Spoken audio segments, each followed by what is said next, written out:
Un cordial saludo y bienvenidos a Conversando al Arte. La entrega de hoy contempla el universo poético escritural, junto a Nicolás Barría.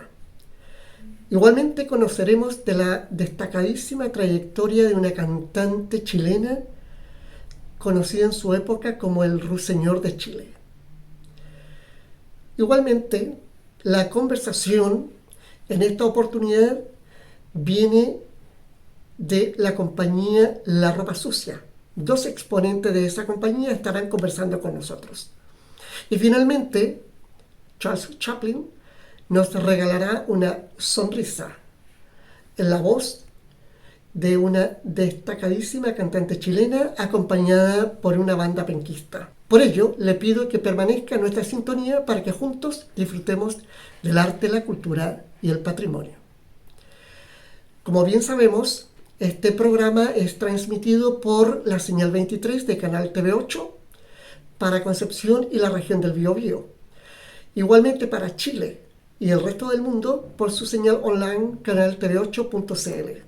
Pero también lo puede encontrar a través de la plataforma canal YouTube Conversando el Arte o por nuestra fanpage de Facebook @Conversando el Arte. Iniciamos el capítulo de hoy con la sección Voces de Iberoamérica. El poeta Nicolás Barría González, desde la esquina Rosada, un espacio para el arte y la cultura penquista, nos comparte su cápsula Artesanía del Verbo, vida y obra de Jorge Tellier.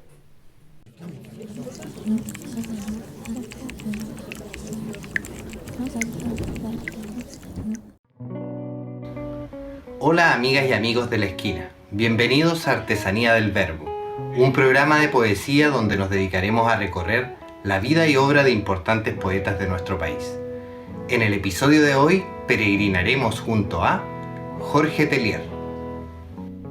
El 24 de junio de 1935, en la comuna sureña de Lautaro, región de la Araucanía, nació Jorge Octavio Tellier Sandoval, hijo del matrimonio entre Fernando Tellier Morín y Sara Sandoval Matus, y nieto de inmigrantes franceses asentados en el sur de Chile. Vivió su infancia apreciando la naturaleza y valorando simultáneamente la cultura europea y mapuche.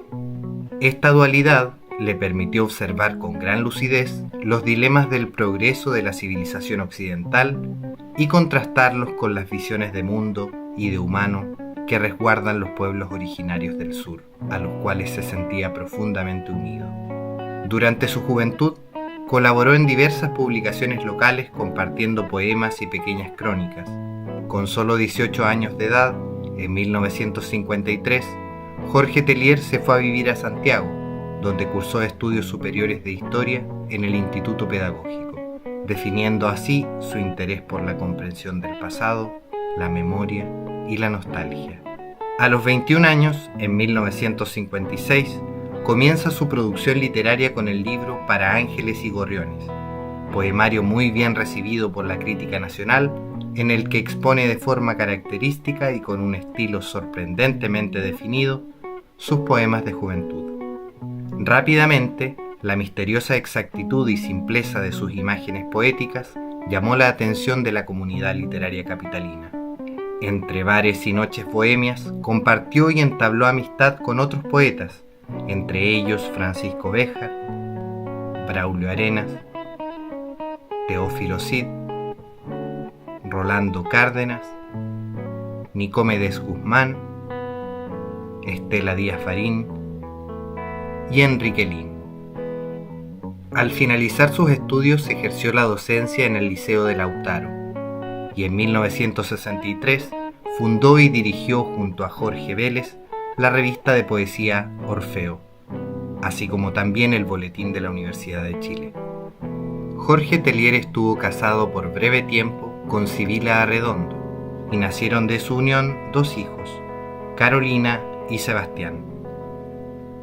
Durante estos años desarrollaría uno de sus ciclos creativos más intensos, publicando El cielo cae con las hojas en 1958, El árbol de la memoria en 1961 Los trenes de la noche y otros poemas, también en 1961, Poemas del país de nunca jamás, en 1963, Poemas secretos, en 1965, Crónica del forastero, en 1968, y Muertes y maravillas, en 1971. Conocido fue su trabajo como traductor y colaborador en múltiples diarios y revistas nacionales, dando a conocer a otros poetas que él consideraba abandonados por el canon y comentando variadas temáticas de su interés. Consolidada verso a verso su voz poética, logró configurar su espacio mítico publicando el ensayo Los poetas de los lares, donde revisa a un grupo de poetas que pusieron en el centro de su atención la provincia, la infancia y las tradiciones de los pueblos pequeños. De esta forma el poeta fue capaz de cultivar una ética y estética del más allá, dedicada a recrear y rescatar las voces del pasado, creando en el trayecto un mundo mágico que recupera a fuerza de imagen antiguos modos de vida, espacios oníricos y utópicos, donde desarrollar una comunión alucinada con los muertos. Estos motivos impulsarían los poemarios Para un pueblo fantasma en 1978, La isla del tesoro en 1982, Cartas para reinas de otras primaveras en 1985, El molino y la higuera en 1993, Hotel Nube en 1996 y En el mudo corazón del bosque en 1997. En toda su trayectoria literaria recibió múltiples galardones, incluidos el Premio Anguita y el Municipal de Santiago, pero nunca recibió el Premio Nacional de Literatura. Su excepcional manera de escribir es considerada modernista e influida por el creacionismo de Vicente Huidobro. Además, su obra es continuamente vinculada a la de Rainer Maria Rilke, con quien él mismo se identificará. Sus últimos años los vivió en Cabildo, en el sector de El Molino de Ingenio, junto a la pintora y escultora Cristina Huenque, su pareja. Producto de su alcoholismo, muere de cirrosis hepática el 22 de abril de 1996 a los 60 años. Cuando todos se vayan. Cuando todos se vayan a otros planetas, yo quedaré en la ciudad abandonada, bebiendo un último vaso de cerveza. Y luego volveré al pueblo donde siempre regreso, como el borracho a la taberna y el niño a cabalgar en el balancín roto. Y en el pueblo no tendré nada que hacer, sino echarme luciérnagas a los bolsillos, o caminar a orillas de rieles oxidados, o sentarme en el roído mostrador de un almacén para hablar con antiguos compañeros de escuela. Como una araña que recorre los mismos hilos de su red, caminaré sin prisa por las calles invadidas de malezas, mirando los palomares que se vienen abajo, hasta llegar a mi casa, donde me encerraré a escuchar discos de un cantante de 1930, sin cuidarme jamás de mirar los caminos infinitos trazados por los cohetes en el espacio. Para hablar con los muertos. Para hablar con los muertos hay que elegir las palabras que ellos reconozcan tan fácilmente como sus manos reconocían el pelaje de sus perros en la oscuridad. Palabras claras y tranquilas, como el agua del torrente domesticada en la copa, o las sillas ordenadas por la madre después que se han ido los invitados. Palabras que la noche acoja como a los fuegos fatuos los pantanos. Para hablar con los muertos hay que saber esperar. Ellos son miedosos como los primeros pasos de un niño, pero si tenemos paciencia, un día nos responderán con una hoja de álamo atrapada por un espejo roto, con una llama de súbito reanimada en la chimenea, con un regreso oscuro de pájaros frente a la mirada de una muchacha que aguarda inmóvil en el umbral. Buscando formular una estética alternativa, diferente, sin pretensiones hegemónicas, Jorge Terrier, perteneciente a la generación literaria de 1950, crea, desarrolla y expone la poesía lírica. A continuación, una interesante semblanza sobre la vida artística del ruiseñor de Chile, Rosita Serrano, en el comentario de Violeta Cáceres.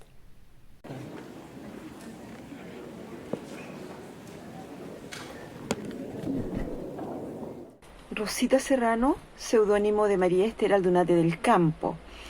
Ella fue una cantante soprano chilena y actriz, conocida como el ruiseñor chileno. Tuvo mucho éxito en Alemania entre los años 1937 y 1943. Nace el 10 de junio de 1912 en Quilpué y fallece en Santiago de Chile el 6 de abril de 1997. Fue hija del diplomático Héctor Aldunate, cordobés, y de la cantante soprano Sofía del Campo de la Fuente, una cantante con mucho éxito en la época. Entonces, desde el año 1947 hasta el 1963 estuvo casada con el millonario Jean Argion y radicado en Egipto desde el año 1952. Residió en varios países de Asia y de Europa hasta que su marido fallece. Posteriormente ella se casa con el artista alemán Will Williams. Inicia su carrera cuando su madre en el año 1930 realiza una gira a Brasil, a España, Portugal, Francia, y desde allí llegan a Berlín en el año 1936. Ella se presenta en el Teatro Metropolitan de Berlín, uno de los teatros más importantes también de la época. Allí adopta entonces este seudónimo de Rosita Serrano, y lo hace porque durante su infancia y adolescencia ella tuvo mucha cercanía con la familia Serrano Palma en Quilpué, y esta familia era oriunda de Tomé. Y tenían una hija llamada Rosita. Entonces, en honor a ellos, ella adopta este nombre de Rosita Serrano. Allí en Alemania, el compositor, director de orquesta y pianista Peter Krauber la promueve y le consigue un contrato discográfico con la Telefunken, ¿no es cierto? Y Rosita canta en alemán entonces durante la guerra nazi. Ella era una mujer muy culta, dominaba 5 idiomas incluyendo el ruso. Entonces, desde el año 1938 hasta el año 1941 también obtiene papeles como actriz, si bien no como protagonista o personaje principal, sí interviniendo como cantante. Ella grabó 160 canciones, ¿no es cierto? Y de alguna manera su éxito en Alemania estuvo dependiendo del régimen nazi, aunque ella años más tarde confesó que jamás tuvo ninguna afinidad política con ellos. Ella durante el año 1940 empieza a dar conciertos en forma esporádica, ¿no es cierto?, y clandestina, conciertos en beneficio de niños judíos y daneses refugiados en Suecia. Bueno, esto dura hasta que es sorprendida, ¿no es cierto?, y por lo tanto esto provocó las antipatías del régimen nazi y la prohibición de emitir sus discos en Alemania, además de confiscarle todos sus bienes, que eran muchísimos, eran bastante en esa época. También se le acusa de espionaje, ¿no es cierto? Nunca se le comprobó, pero todo eso contribuye, ¿no es cierto?, a que ella fuera expatriada, ¿no es cierto?, repatriada a Chile desde Estocolmo en el año 1943. Por supuesto regresa a Chile y después de terminada la guerra ella vuelve a Alemania, vuelve también para grabar algunos discos y algunos films. Incluso Walt Disney le habría pedido también para una de sus producciones que ella interviniera cantando, pero por esta vinculación que había con el régimen nazi fue desechada esa intervención. Entonces Telefunken obviamente le cancela el contrato y su carrera como cantante es prácticamente enterrada en Europa. Llega a Santiago de Chile en el año 1991 en precarias condiciones y fallece también en condiciones casi de extrema indigencia en comparación al nivel de vida que ella tuvo en Europa, porque vivió siempre como una diva.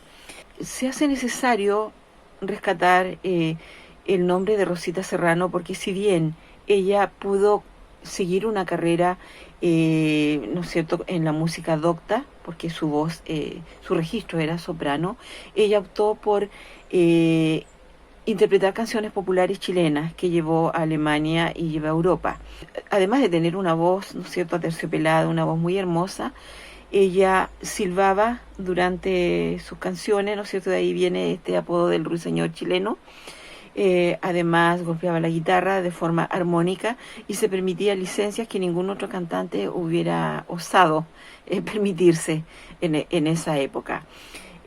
Por lo tanto, el hecho de llevar nuestras canciones de nuestro folclore y pasearlos por el mundo, ya eso merece un reconocimiento, puesto que desde Chile jamás se le ha hecho ningún reconocimiento a su actuación, a su intervención como cantante internacional.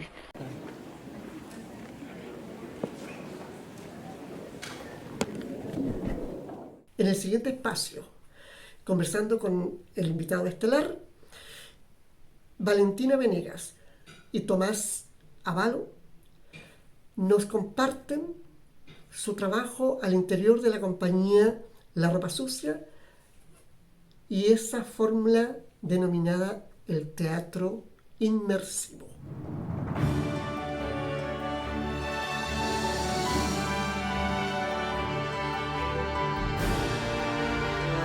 Continuando con nuestro programa, hemos llegado al momento estelar, al momento de la conversación y presentar a nuestros invitados, que en esta oportunidad ambos vienen del mundo de la actuación, del teatro.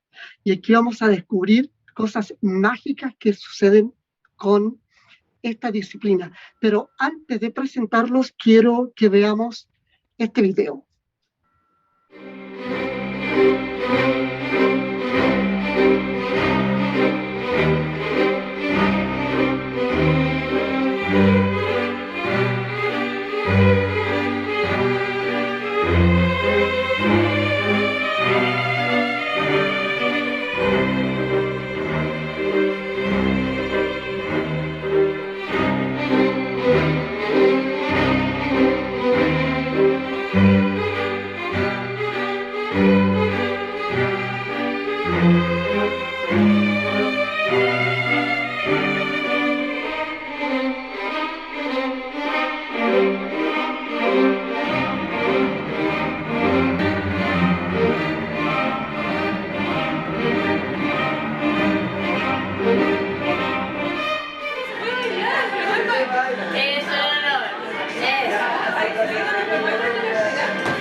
Genial. Echamos de menos en las reuniones, Berta, que hace tiempo que no hace. Eso. Eres una falta en la reunión. Siempre aportas cosas nuevas. Gracias. Que cumplas muchos años más, Berta. Ahí teníamos parte del trabajo que desarrolla la compañía de teatro Ropa Sucia. Estamos con Valentina Venegas, directora, performance, actriz de la compañía, y Tomás Avalo, actor, que también ha desarrollado, ha ido por otro lado también, aparte del trabajo en esta compañía. Entonces, vamos a hablar de este trabajo, de esta agrupación. Valentina, antes de ir a la conversación, chicos, quiero presentarles a los panelistas.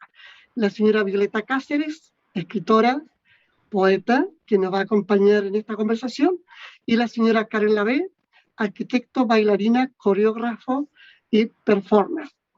Y con ello vamos a estar conversando para llevar adelante este capítulo.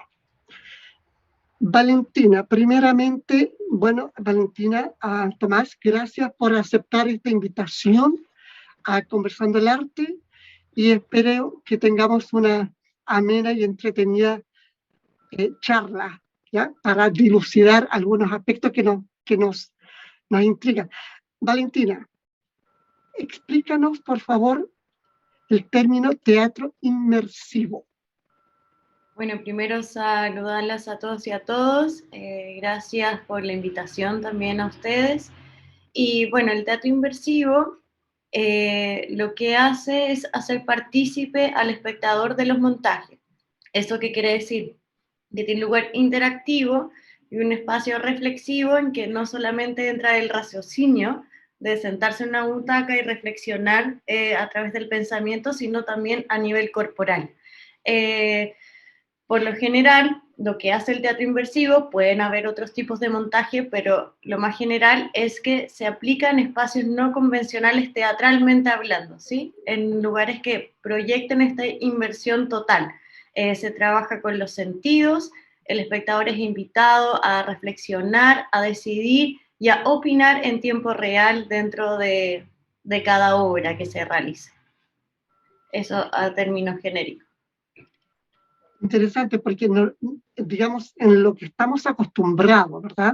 Uno, el teatro, digamos, un espacio más convencional, y lo otro es que el teatro es más bien de una postura contemplativa, que uno observa, ¿verdad? Si bien tiene participaciones emocionalmente, pero aquí entiendo que hay otro tipo de participaciones que involucran al público a hacer, o sea, hay una suerte de improvisación en el guión que está elaborado con anterioridad, ¿verdad? O sea que eso podría variar según los diferentes escenarios.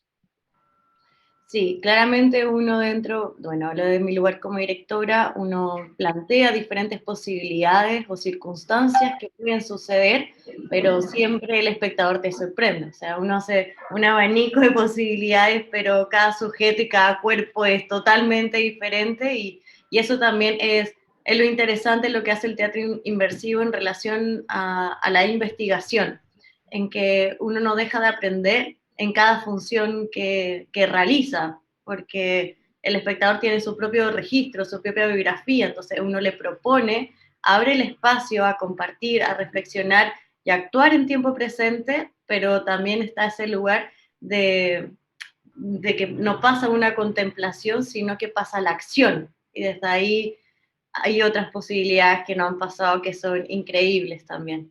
Y que Valentina, y en esto, porque, claro, esto de tener la participación del público de repente puede ser riesgoso para lo que se tiene un poco estructurado, ¿verdad? Ha sucedido que se les va para otro lado y tienen que reorientar, que debe suceder. Sí, no, y sucede, pero la magia está, bueno, primero la magia está en la práctica. Creo que al principio las primeras obras fue un poco más complejo eso que tú hablas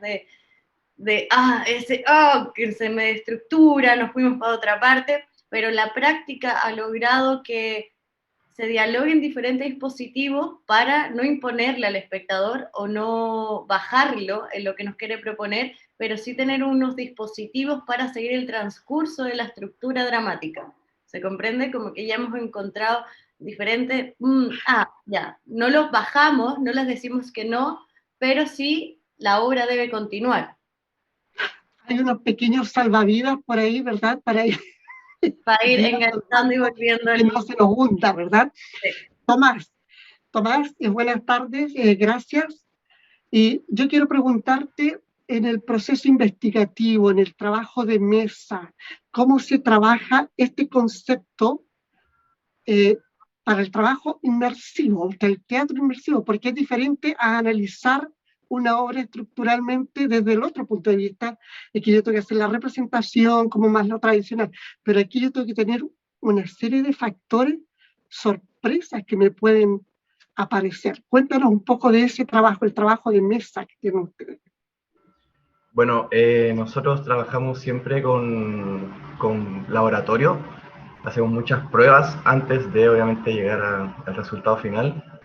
Lo que hacemos es una suerte como de rotación entre los participantes de la compañía o invitados que tengamos los distintos ensayos para justamente ver un abanico amplio de posibilidades de respuesta, de sensaciones, ¿cierto?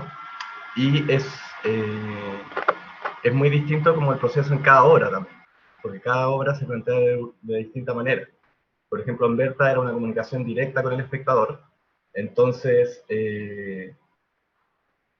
o sea, claro, el espectador era partícipe en tiempo real, entonces nosotros teníamos que ir inventando, como suponiéndolo, cómo podía reaccionar. Y para eso usamos espectadores como palos blancos, o nosotros mismos nos íbamos turnando para ver qué posibilidad íbamos a tener. En Eternos Hielos, que es una obra que era con formato por teléfono, una llamada, nos íbamos rotando también como para ver distintas posibilidades, distintas reacciones. Es harto laboratorio. Y poner poner un poco en jaque, ¿no?, al actor o a la actriz que está eventualmente como actuando. Tratar de pillarlo, tratar de acelerarlo, o proponerle cosas como que lo saquen justamente para que esté preparado al momento de hacer la obra. Justamente, pues yo creo que debe haber una suerte de desafío muy grande para el actor, porque no sabe con qué se puede encontrar, pero eso es parte de la propuesta que ustedes hacen y que obviamente tienen que tener claras las posibilidades, las salidas, digamos, las salidas, los escapes, para poder volver a la continuidad, ¿verdad?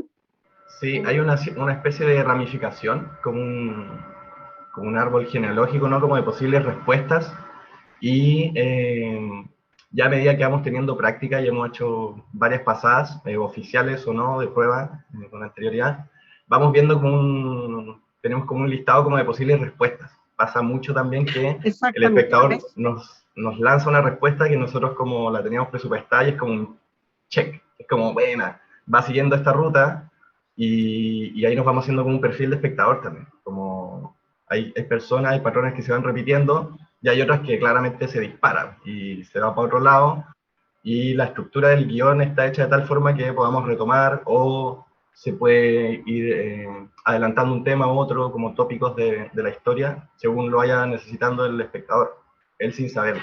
Al final, el espectador, el que está improvisando y está respondiendo como natural o no, pero el actor tiene súper clara la estructura, eso es fundamental. La estructura del guión y la tridimensionalidad del personaje para poder responder en caso de que se salga de la pauta, porque realmente son unas preguntas que nunca vimos en ensayo, nunca vimos en laboratorio, entonces el actor tiene que tener la capacidad de poder contestar desde el personaje y en tiempo real, entonces es súper vertiginoso. Quería acotar algo que justo ahí el Tommy lo lanzó un poquito, que tiene que ver con la tridimensionalidad del personaje. Nuestro proceso para lograr las obras tiene una gran responsabilidad, una gran cuota de desarrollar la tridimensional del rol. Hay que ver cada capa, más allá del texto dramático, es como los actores y las actrices desarrollan una tridimensionalidad de personaje en la cual estén sujetos a responder como personaje, pase lo que pase, y que no salga ese lugar, por ejemplo, como Vale, si yo tengo un rol que se llama Berta, que no salga la Vale respondiéndole al espectador, sino que hable como Berta. Y para eso el diseño tridimensional de todas las capas es súper importante a nivel teórico y práctico antes de la obra. Valentina, profundízanos un poquitito más eso de la tridimensionalidad. ¿Cómo aborda un actor para desarrollar esa tridimensionalidad y que no caiga en una bidimensionalidad?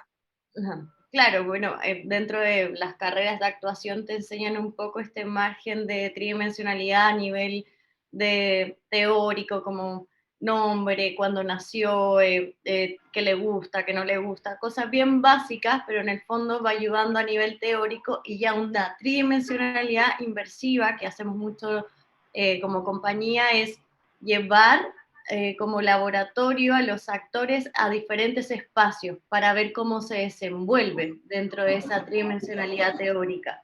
Entonces, lo vamos situando, así mismo como son las obras, al actor a un entrenamiento en que o le ofrecemos 1000 cosas para tomar, ¿qué tomaría? O sea, es bien práctico. O qué haría en el baño, entonces situamos un laboratorio, el personaje en el baño, cosa que vaya interactuando a nivel de espacios sensibles, que tiene que ver con lo sensorial, y que ahí se desarrolla más la tridimensionalidad porque es tan presente, el espectador está tan cerca del actor, que la idea es que esta ficción se complemente y pase a un punto de realidad en que se olvide que es un actor. Entonces, desde ahí va la tridimensional inversiva. O sea, es un laboratorio, realmente es un laboratorio, es un trabajo investigativo, un laboratorio. eh, eh, son propuestas distintas que van experimentando, sacando para poder desarrollar este tipo de teatro que parece muy, muy interesante. Yo no he estado nunca, he tenido la oportunidad de ver esto, ¿ya? Estar en esta situación, pero me imagino que debe ser muy, muy, muy entretenido y muy desafiante tanto para el actor como para el espectador. La panelista Violeta Cáceres tiene alguna pregunta para ustedes, chicos. Valentina, tengo entendido que hubo una investigación, un trabajo investigativo sobre vacío y presente. ¿Qué resultados hubo de aquello? Me gustaría conocer algo de eso. Y también, ¿qué es el video performance? Esas dos preguntas. Bueno, aquí no tiene mucha relación como con las obras. Vacío y presente es una metodología que partió desde mí, que ya lleva 8 años de desarrollo, que viene desde un lugar, desde la performance en particular, y mezclado con un poco del teatro, que es una metodología de entrenamiento performático para llegar a un proceso creativo. Vacío y presente, como viene de la performance, tiene muchas herramientas sobre el límite del cuerpo, el trabajo de la biografía, el registro y cómo ese registro lo articulo y lo ejecuto en cualquier disciplina artística. Puede ser danza, teatro, artes plásticas, música, porque ya como hemos estado 8 años haciendo clases sobre esta metodología, ha llegado muchas posibilidades de personas que quieren tomarlo para desarrollar sus muestras artísticas, sea cual sea la disciplina. Pero en el fondo es un trabajo sobre el límite del cuerpo, tu registro, y cómo dialogamos con ese espacio vulnerable para crear. Y lo otro que me preguntaste sobre el videoarte, video performance, bueno, yo me dedico mucho, fuera de la ropa sucia, yo realizo clases dentro de Latinoamérica a universidades sobre video performance y video arte, y que tiene que ver mucho con la teoría de lo que ha pasado, creo yo, un poco, porque yo antes hacía performance, pero con lo que pasó en la pandemia hubo una limitancia a nivel presencial, y empecé a desarrollar el video arte y video performance para no abandonar un poco la metodología vacío y presente, y que gente que quería seguir estudiando junto a nosotros como compañía o conmigo tuvieran posibilidades de comunicar con otras plataformas, que es el video. Eso más que nada. Y eso, como que eso a grandes rasgos, porque si no entramos en la performance, y yo soy muy buena para hablar de eso, estaríamos mucho rato hablando de performance. Violeta, ¿tiene preguntas para Tomás? ¿Para Tomás? Sí, Tomás. Quiero preguntarte un par de cosas. Tú has escrito en pandemia, has escrito poemas. Una línea literaria por ahí también. Y hay un par de personajes que creo que tú has creado, un personaje Boris o Emilio. Esa sería una pregunta. Y la otra, que nos hable de tu cortometraje testimonial, Simbiosis. Gracias por la pregunta. No me la esperaba. Boris es claro, a mí me gusta mucho la escritura. Me gusta los cuentos, en el fondo construir ficciones, fantasía. Y Boris surge en pandemia, un personaje un poco mi alter ego, se podría decir, como una versión de mí como más grotesca, más expositiva. Y salí un poco por esto del encierro, como de esto del ocio, ¿cachai? Como no tener cómo ocuparse, y como actor tengo una necesidad muy grande como de crear, de mostrar lo que hago, de compartir, de eso, ¿no? Y se me ocurrió hacer este personaje, estaba justo en un proceso también súper personal como de dejar de fumar. Eh, entonces hice a este personaje que está en esa misión, al fondo, en pleno encierro, tratando de dejar de fumar.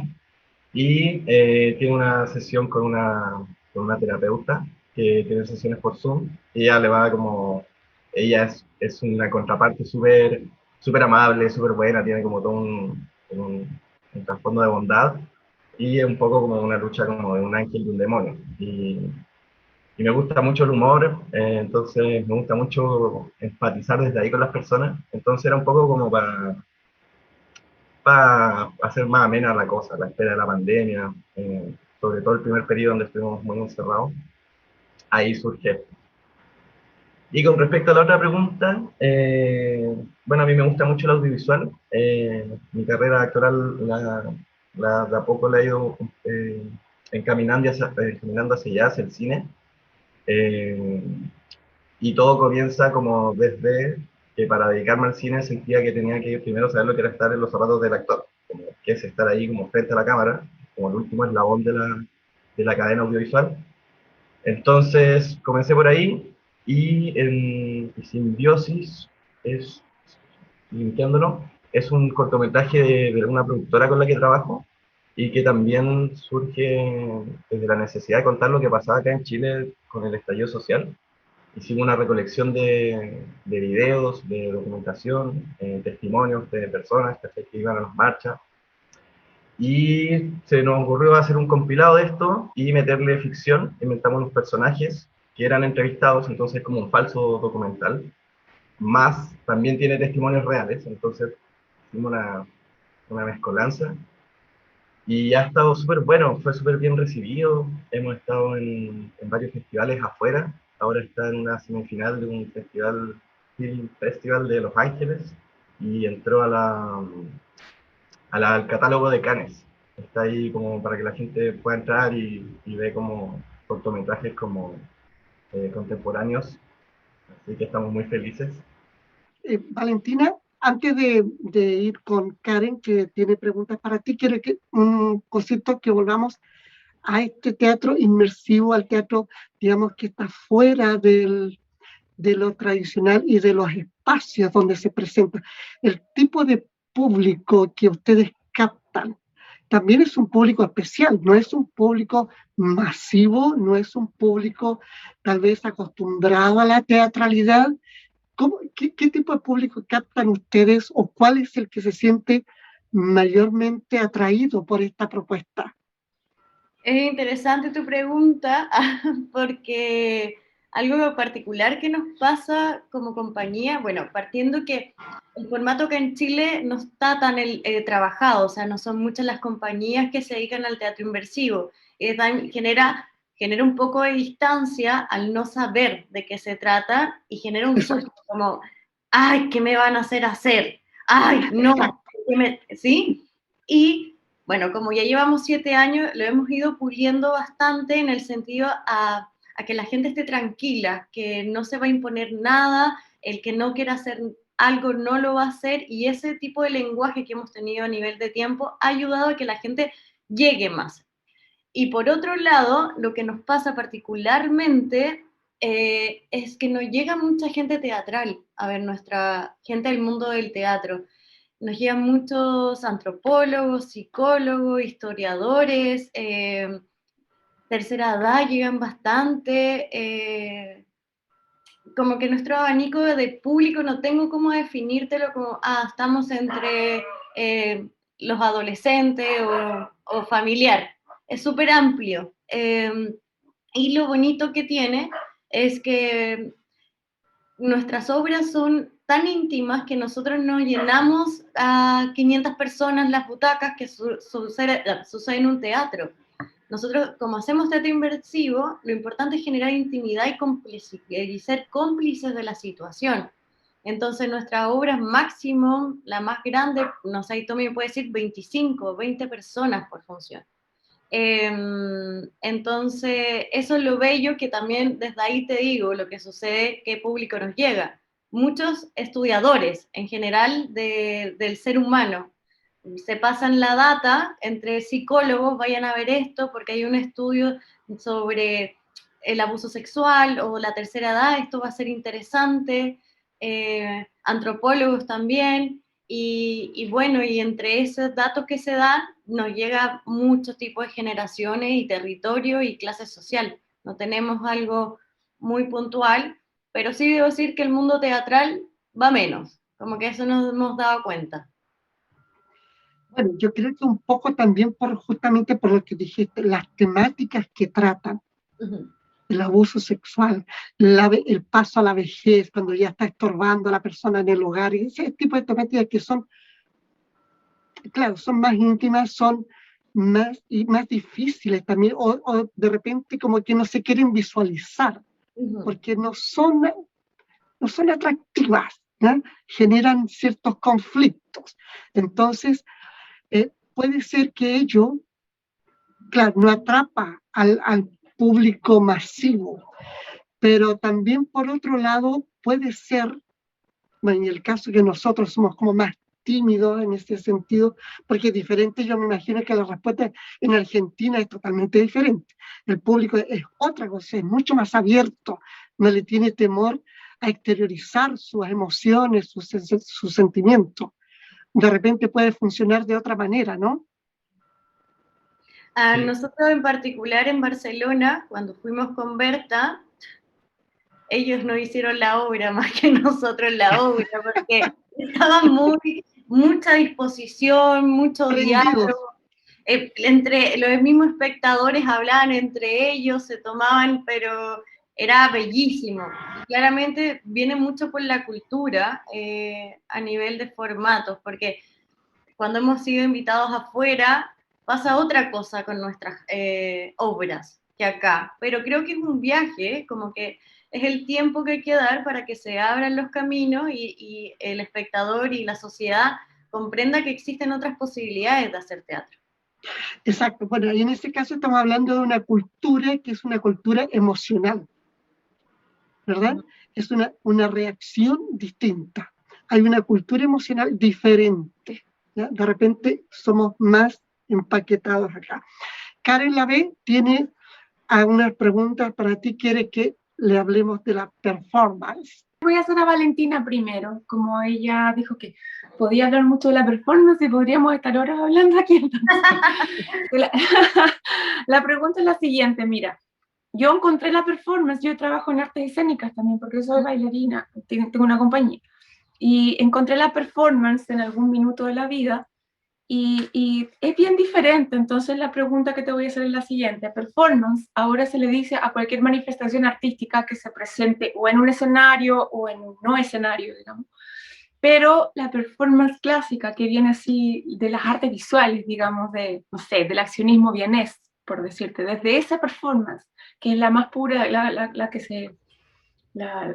que va más atrás, digamos, y que parte de que el cuerpo es el lienzo, en el fondo, de la obra, y además el límite del cuerpo, como lo hablaste tú. Entonces es interesante, es como es súper diferente en ese sentido a las artes escénicas, en donde yo lo que voy a presentar o lo que voy a mostrar muchas veces se ensaya, o se tiene un patrón, o se tiene una estructura. En cambio, la performance es esa manifestación, ese impulso que tú tienes, esa pulsión, pero va en ese minuto y en ese momento, y no se, o sea, en teoría no se ensaya, digamos, o sea, es una manifestación artística que es en el momento, y que tiene que ver justamente con utilizar ese cuerpo como obra en sí mismo. Entonces, quiero que me cuentes cómo lo ves tú desde tu punto de vista del teatro, porque a mí también me parece que la performance no tiene nada que ver con el teatro en ese sentido. Se pueden complementar, obviamente, yo también incluyo performance en mi obra de danza, pero el tema es que es bien diferente a cómo tú llegas a eso. No sé si me gustaría que me contaras o me comentaras si lo ves así. Es interesante lo que me dices porque yo tampoco creo en el teatro performance. Sé que no. teatro performance Yolanda, tampoco. no existe, pero sí existe el teatro con actos performativos, que es algo totalmente diferente, ¿sí? Performance no es lo mismo que performatividad, ¿sí? Performatividad implica un acto presente en tiempo real, pero tiene una estructura, o sea, tiene un punto A, un punto B, ¿sí? Entonces el teatro puede tener lugares presentes, que el actor esté actuando en tiempo presente, pero eso es performatividad, no es teatro performance. Entonces, bueno, y desde ese lugar, claramente, la compañía La Ropa Sucia, yo que vengo de la performance, partimos haciendo teatro performativo, pero lamentablemente como sociedad hay que dar nombre a todo, y era muy complejo decir teatro performativo a decir teatro inversivo, que por lo menos sabía que gente hacía algo por ahí. Es interesante lo que me pregunta y podríamos hablar mucho, pero voy a sintetizar un poquito qué es para mí la performance y cómo lo relaciono con el teatro. Tiene que ver un poco por qué llegué a determinar que la compañía La Ropa Sucia se llama teatro inversivo, ¿sí? Para mí el acto presente en su propio tiempo y espacio visualiza y abre capas que no lo tiene el teatro, ¿sí? Que tiene que ver con el cuerpo de quien ejecuta, ¿sí? De quien está ahí y dialoga con su registro biográfico. Es como lo que pasa con los traumas, con las fobias, que uno le tiene fobia a las arañas, por ejemplo, y no entiende por qué, porque es un registro corporal, no desde el raciocinio. Y para mí, por eso dejé de hacer teatro convencional, porque una cosa es comunicar y que el espectador reflexione, pero es muy diferente cuando reflexionamos juntas, ¿sí? Entonces, involucrar al espectador sobre tesis, porque trabajamos con tesis, lo hace mucho más verídico y real al dialogar después y argumentar que esto sucede en ese territorio y espacio, porque el espectador también está involucrando su registro. Y desde ahí viene la performance para mí. Creo que deme un segundo que voy a cerrar esto. La performance, ahí hay una disputa, Karen, que es, se dice que viene de las artes plásticas, porque claramente lo tomó un movimiento en una época, en los 50, 60, que era un colectivo multidisciplinar, que habían artistas, músicos y todo, pero las artes plásticas lo agarra luego de todo el estallido que sucedió en Europa y todo. Pero se dice que antes de eso, que llegara de las artes plásticas, viene de los antropólogos. ¿Por qué? Porque la performance, más allá de ser un acto artístico, político, porque bueno, todo es política, pero la performance viene mucho de ese lugar político, de radicalizar el cuerpo, sacar esos límites corporales, pero es un estudio del sujeto, ¿sí? ¿Y qué hace la antropología? Estudiar los comportamientos del ser humano. Y para eso hay muchos teóricos performáticos que son increíbles, por ejemplo, Diana Taylor, Richard Cherner, que son estudiadores de la performance, de estudiar al sujeto a través de su comportamiento y la desconfiguración de las conductas. Y eso ya es performance. Y ahí está esa liminalidad que se vuelve subjetiva como disciplina artística, porque ¿qué es performance y qué no? Esto ya puede ser una performance, ¿sí? Nos estamos instalando por una pantalla, no sabemos qué va a pasar, hay un punto A, pero no sabemos cuál va a ser el punto B de esto. Entonces, todo puede ser estudiado como performance, pero ¿qué es una performance artística? Es la gran incógnita a resolver.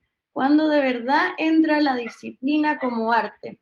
Y a mí me pasó, para ir concluyendo, porque dije que era buena para hablar de la performance, así que voy a concluir.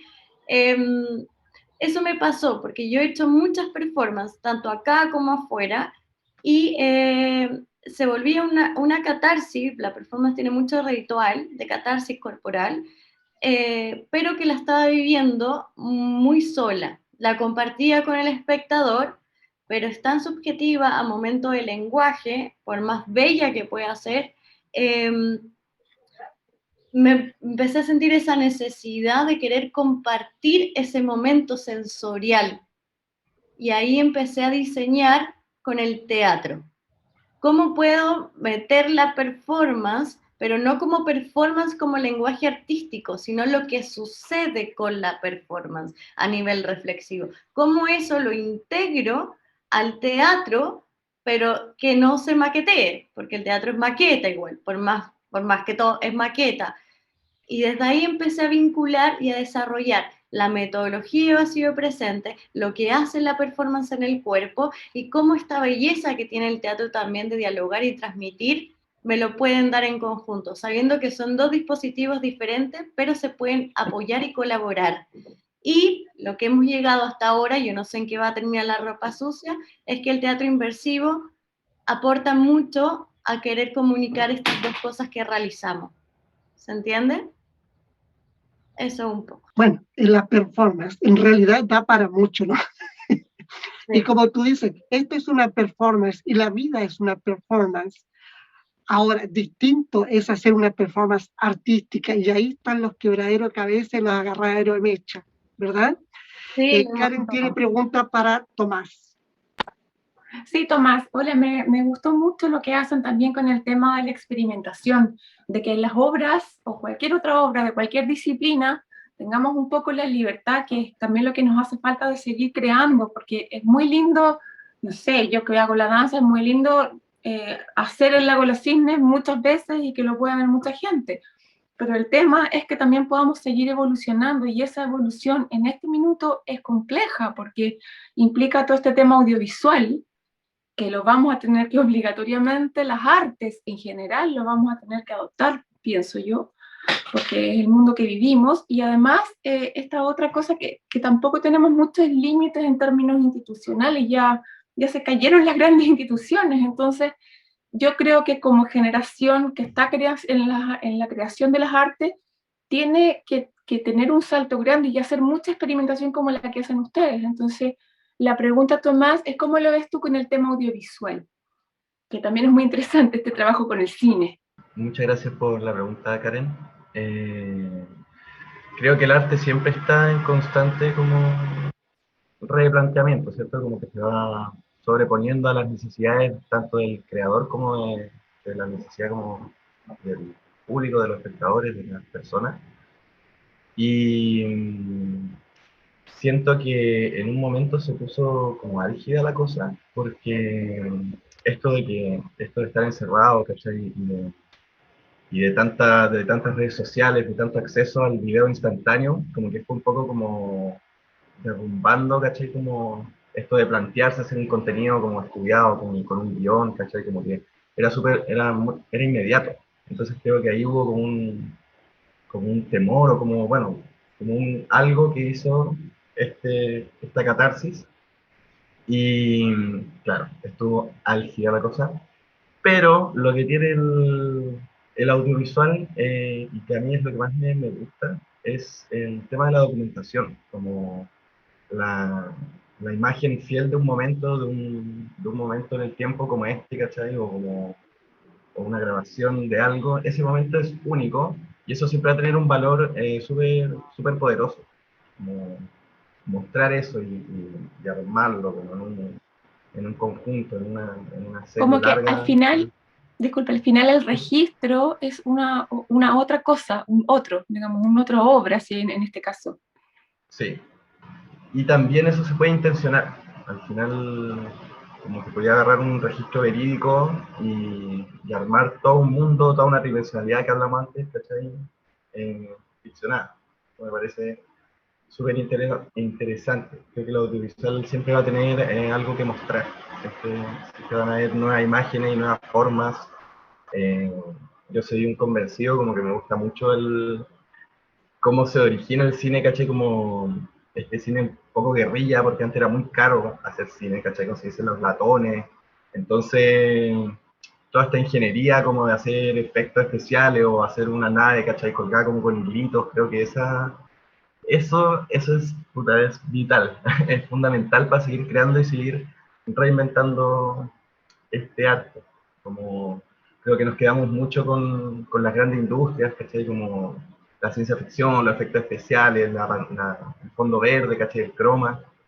Y en la sencillez hay mucha calidad, hay mucho mundo. Entonces creo que ahora fue todo tan inmediato y tan como masivo que muchos reculamos y fue como volver al origen, fue como cine guerrilla, agarrar tu cámara, salir con, no sé, con un colega, y tenéis el audio, tenéis la imagen y listo, o sea, no necesitáis montar un set, ¿cachai? Como súper más primitivo, súper más simple, está ahí. Valentina, volviendo al, al teatro inmersivo, ¿qué es lo que, bueno, ustedes abordan temáticas muy complejas, temáticas que como que el resto le hace el quite? ¿Cómo llegan a eso, ese trabajo de investigación? ¿Cuál es la recepción? Tú me decías que el tipo de público que va es un público específico, y que reflexiona frente a ello. ¿Podría ser una suerte de, no terapia, pero por ahí, digamos, restauración, lo que ustedes quieren lograr?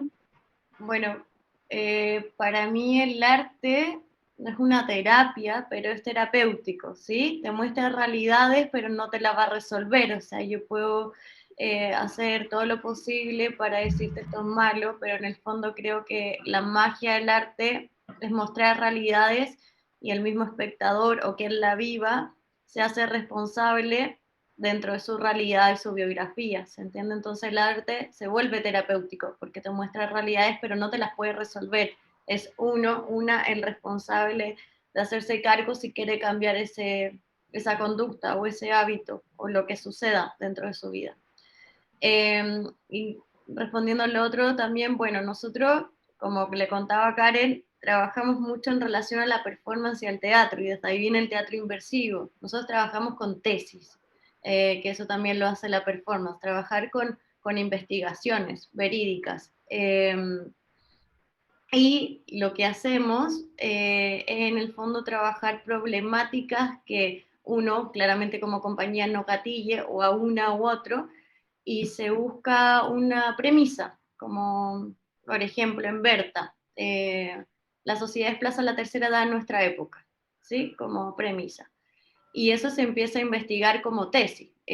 Son muy largos, nosotros nos demoramos en hacer obra, por lo menos tenemos cada 2 años sacamos una porque son 6 meses de investigación, de leer mucho, de ir a hablar con las personas. Por ejemplo, en Berta fuimos a muchos lugares de ancianos, fuimos respaldados por gente que tenía relación, y claramente eso vuelve interesante también porque no solo dejamos la obra, sino que también hay un respaldo a nivel teórico, que son las tesis. Por lo complejo que hablas tú, que se tocan temas que implican un espacio vulnerable que puede gatillar a cualquier persona.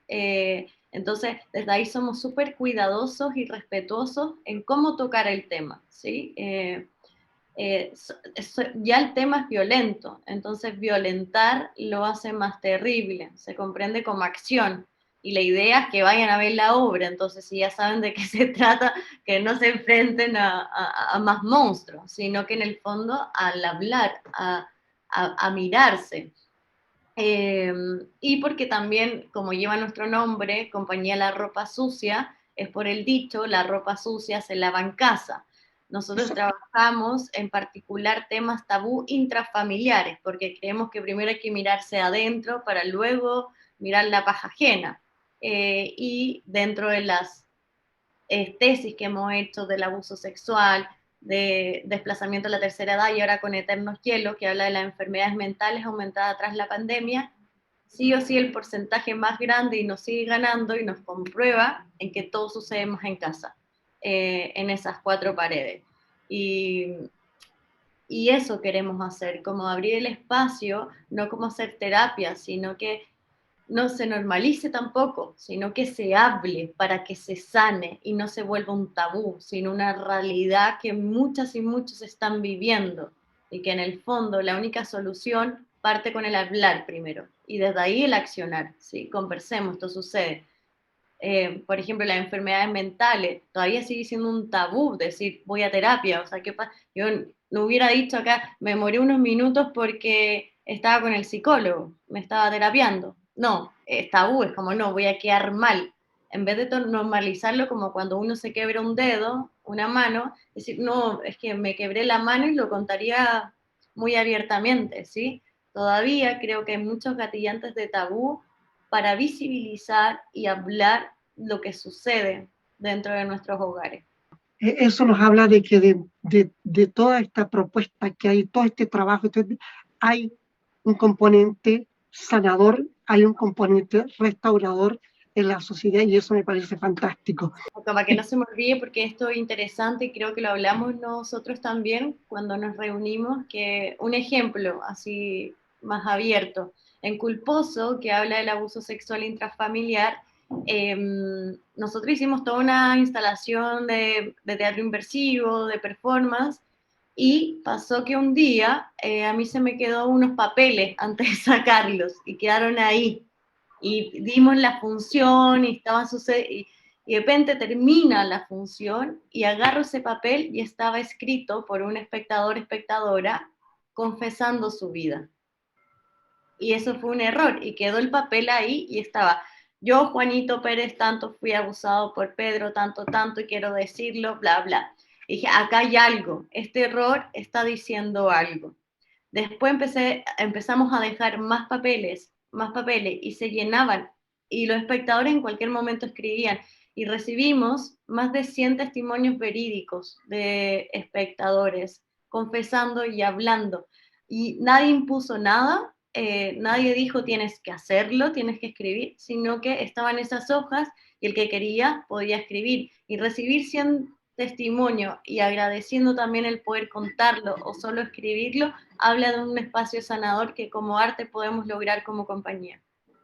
Porque no los conocemos, yo no sé quiénes son esas 100 personas, pero abrieron esa capa y quisieron contar algo de su vida. ¿Se entiende? Como para dar un ejemplo. Violeta tiene una pregunta para ustedes y Karen tiene también una pregunta antes de ir cerrando, ¿sí?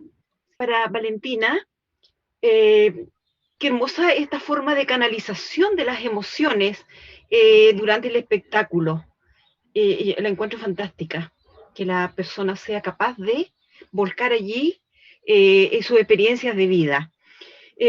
Valentina, quiero preguntarte bien cortito sobre tu obra Anel, qué significa eso y qué opinas de Marina Abramovich. Son cosas totalmente opuestas, pero vamos. Bueno, Anil es nuestro primer montaje que realizamos como compañía, y ahí partió la búsqueda con todo esto que les contaba de los tabú. Y ahí partió en primera instancia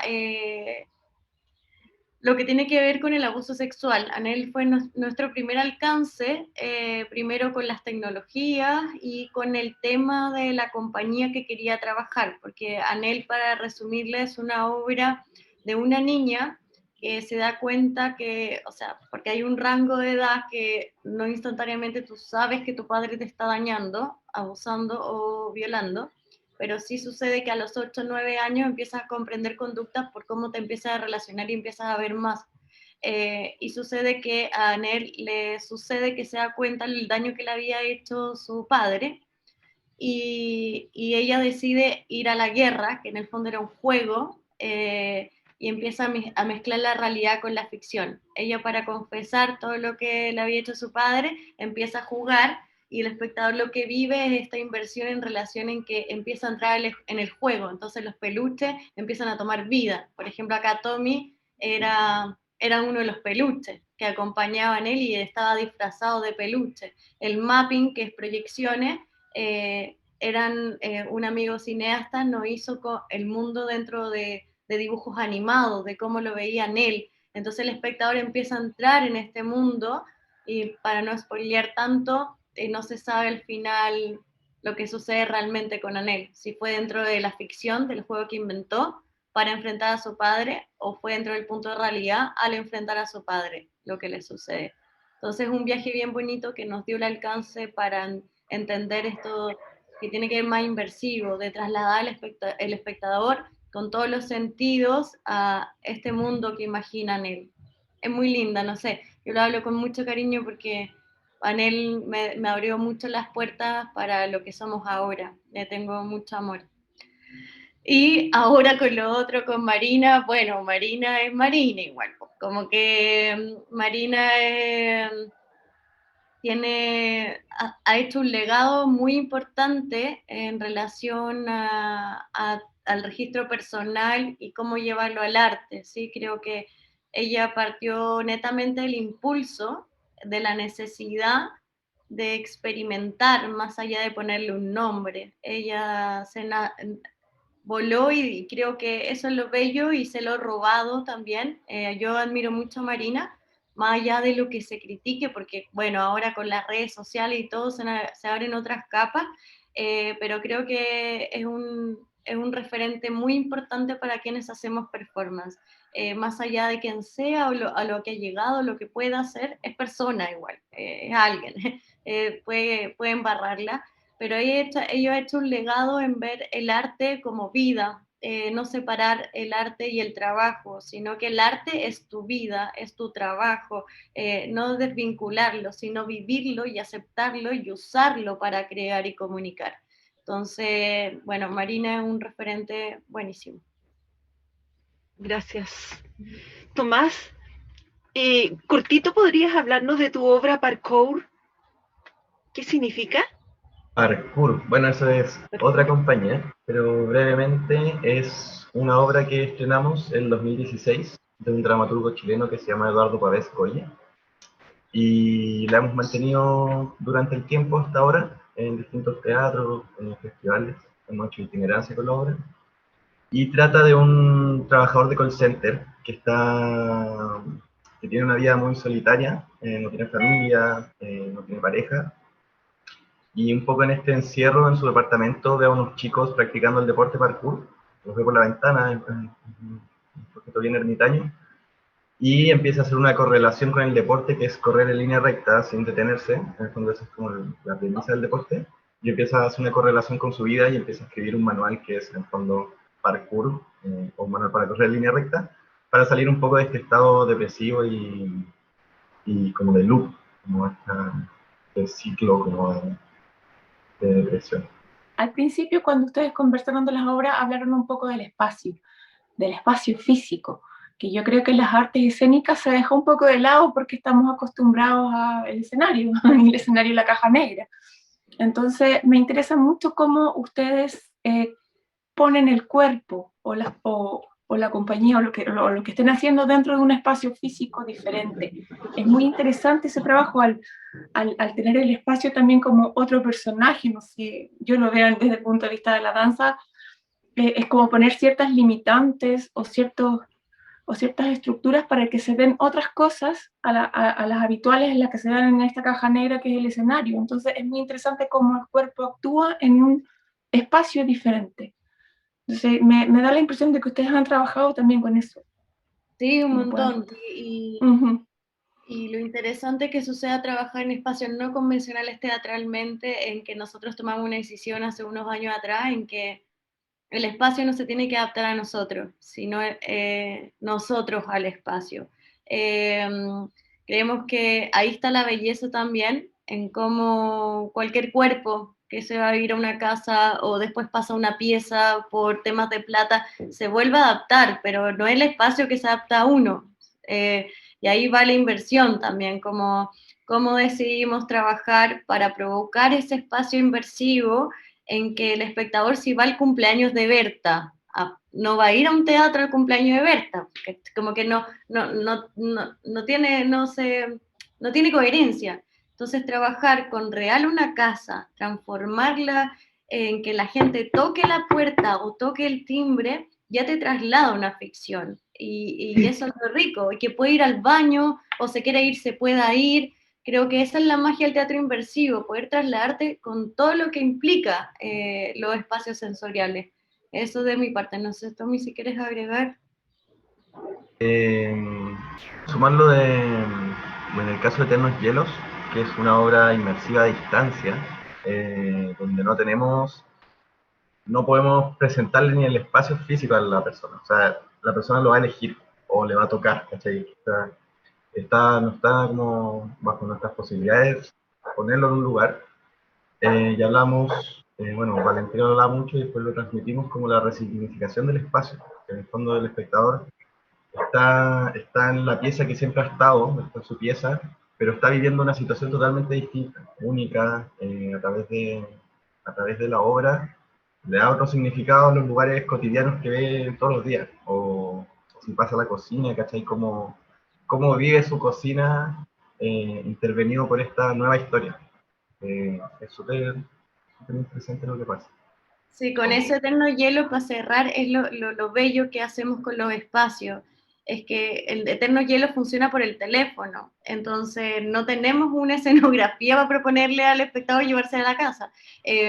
Entonces, ¿qué sucede? En que lo que logramos con esa obra es que el espectador, dentro del espacio que habita, resignifique. O sea, que si él por teléfono le dice, abre la llave en 10 tiempos, ya está usando su mismo espacio de otra manera, le está dando un nuevo significado y significante. Entonces, de ahí, obviamente, que se vuelve parte de la obra el espacio del espectador. O sea, es parte de la escenografía de lo que sucede en un teatro convencional. El imaginario, o sea, ahí apela al imaginario del espectador, ¿verdad? A trabajar y componer con el poco espacio que tiene, pero el resto lo hace la imaginación. Valentina, Tomás, gracias por haber estado en nuestro programa, habernos entregado esta conversación maravillosa realmente que nos abre hacia otro tipo de teatro que no conocíamos, por lo menos yo, ¿ya? No lo teníamos tan cercano, a eso me refiero, no es tan cercano, pero vemos que es una apuesta y una propuesta tremendamente atractiva, es un canal y es una vía para encontrar muchas respuestas a un mundo que tal vez está bastante conflictuado, y ese me parece importantísimo, el aporte de ustedes, que han buscado no han ido por lo tradicional, han buscado su propia línea y que la están desarrollando y están poniéndola en presente. Me parece importantísimo. Gracias por habernos acompañado. Gracias, Violeta. Gracias, Karen. Y bueno, llegamos al final y este ha sido nuestra conversación de hoy día. Muchas gracias por la invitación. Gracias por la invitación también. El teatro inmersivo, teatro de laboratorio, experimental, investigativo, que más allá de tener al público en una postura contemplativa, le permite al mismo participar conforme se desarrolla el argumento. Y para concluir nuestra entrega de hoy, Andrea Tesa, destacadísima cantante nacional, acompañada de la Big Band Jazz de Concepción, dirigida por el maestro Ignacio González Esnaola, nos entregan el tema Smile de Charles Chaplin. Por mi parte, agradezco su preferencia, su sintonía, esperando encontrarles la próxima semana en un nuevo capítulo de Conversando el Arte, Dios mediante.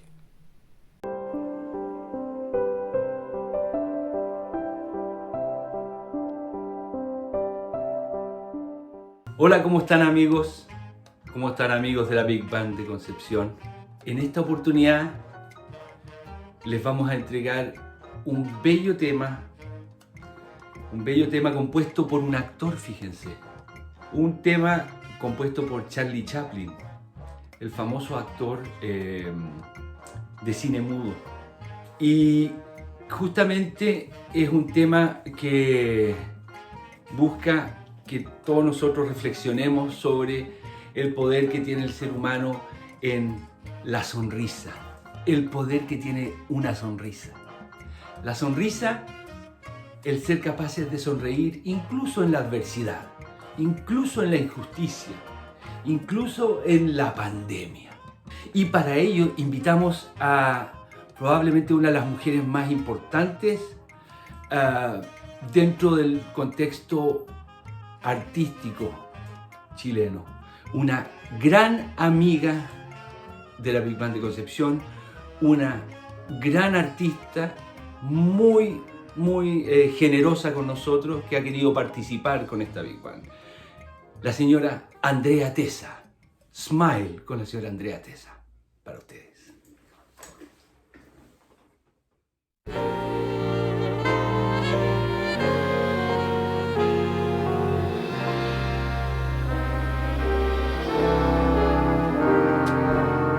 Smile, though your heart is aching.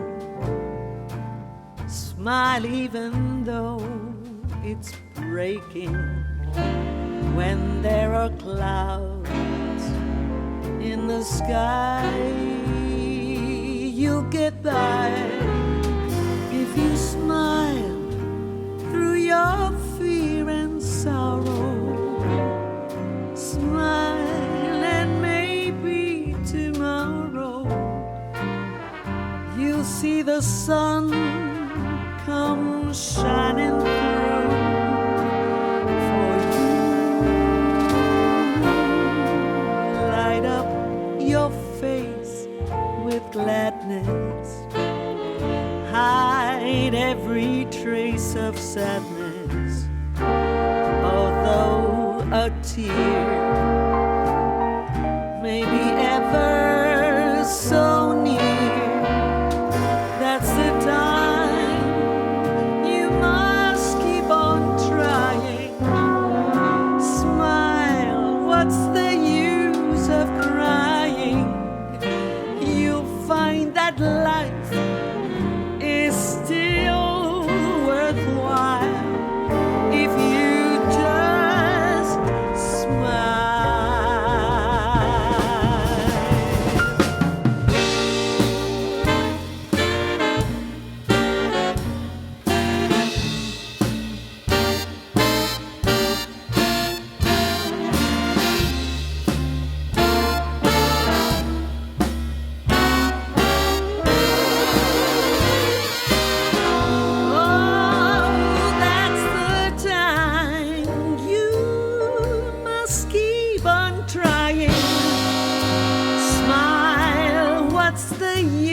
Of crying, you'll find that life is still